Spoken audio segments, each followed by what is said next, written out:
these experiences that people have or crave or experience in these non-ordinary states have a meaning, have a purpose, have a history. And the history is that many others have trod this road before us.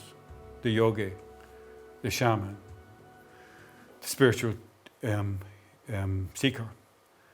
Right throughout time, right throughout space, right throughout the cosmos perhaps. Like there may be beings that are at higher levels of vibration frequency to us who are more advanced in consciousness, who we call the gods, the angels, or the spirit guides, who have just evolved to a higher level of consciousness and are here now to try and encourage us to do the same. Just like we are trying to do the same for our clients, for the people who come to us for healing and help. Maybe we are being helped. And maybe in that shamanic sense, when you take that journey into the other world and you meet those guides, you're calling on them to help you, and they do. And then you're pleasantly surprised when it happens. The synchronicities come into your life, the people you meet, the book falling off the shelf, the fact that you know that you're not alone, the fact that you know that you're being taken care of, the fact that the transpersonal dimensions are real. What does that do for your everyday personal life? Well, it opens it up into an expanded view of yourself and your part in the creation of consciousness. And for me, personally, that changes everything. Because I am no longer just this man here in this miserable existence, suffering pain and, suffering and limitations. But I am part of the hologram of consciousness, expressing itself as me here right now. And so are you. And so is everybody. So when I know that and you know that and we all know that, how can we discriminate against everybody? Because we look into the face of the people who are suffering, into the people we don't like, into the people we project our shadow onto, and we see another being, another aspect of consciousness, trying to find its way home to the source again. The question for me is, and you, is what can I do to help? It's probably true to say that if humanity doesn't take action now on the inner level, and Jung said this, he said, the future of humanity and the human species hangs by a thread. And that thread is the consciousness of man. And what he meant by that was that, and we see it being acted out in our world today, that unless we take ownership of our own shadow and stop projecting it out onto the world, unless we become more conscious that everything is sentient and nature is alive and that we are an expression of that beauty and that nature, unless we see that cutting down a tree just for the sake of it is killing a sentient being, or slaughtering animals for food in factories goes against the spirit of creation. That if we don't begin to see these things and don't begin to work this way, there's a good chance we'll burn ourselves out as a species, because in this Wetiko mind virus craving for materialism and consumption will burn up the planet because it won't be able to sustain us anymore. Now, the planet will probably survive because it has done before and will regenerate itself, but we may not survive. You see these guru types nowadays going around putting themselves out as, the one, the way. You follow me, you follow my discipline. That's just a throwback to the old religions of the book again. You want to know something, go there, find it out for yourself.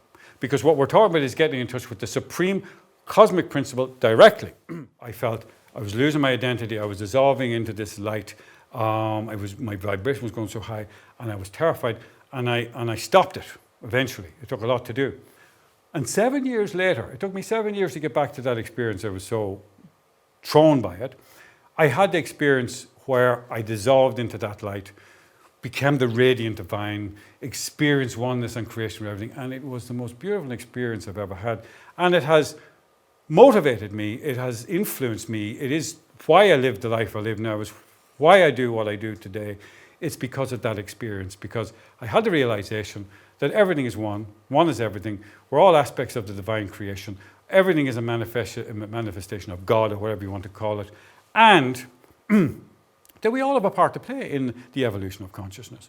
Yours is doing the work you're doing out there. Mine is doing the work I'm doing here. But when you touch that on a real, deep, experiential level, you never forget it. and you become it. And no matter what happens in your life, everything changes. As I said earlier, your whole perspective on life changes. It's an ultimate form. So what they're saying really, in the beginning there was the one, the pristine state of consciousness, and it got bored, want to experience some other, and then it separated from itself. And as Ken Wilber would say, it involuted down into matter, into planets, universes, and persons and people, insects, bacteria, everything. In order to have the joy of re-experience itself as it evolved back to itself through raising its frequency through higher vibrational states, by doing all the work we talked about doing today. So that's what we're doing. On a personal level, we're doing it on a transpersonal level. So it's all about the same thing. It's all about returning to the source according to these experiences. It's all about not just healing our depression or healing our woundedness. It's actually the wound that's giving you the fuel that drives the rocket of individuation that propels you to these higher states of consciousness. There we are. Back up to this level again. But all we got to do is turn the whole thing around again and go from the personal to the transpersonal and expand our awareness and our consciousness, and we realize what Alan Watts said is vitally true. We are more than our physical bodies. We're not just a skin encapsulated ego. And that if we take the right steps and do the work, the inner work that I spoke about, through using non-ordinary states of consciousness, through holotropic breathwork, supported by people who've been down the road in front of us, and that's important. The guide must know the map. We can have these type of experiences. And when we come back from those expanded states of transpersonal experiences, we're changed. We're changed forever. We're changed for the better. And the world is better for that, because we are better in the world. And we're naturally more ecologically minded. We're naturally more compassionate and kind towards other people. And we naturally want to help others reach the levels of revelations and insights and awareness that we have.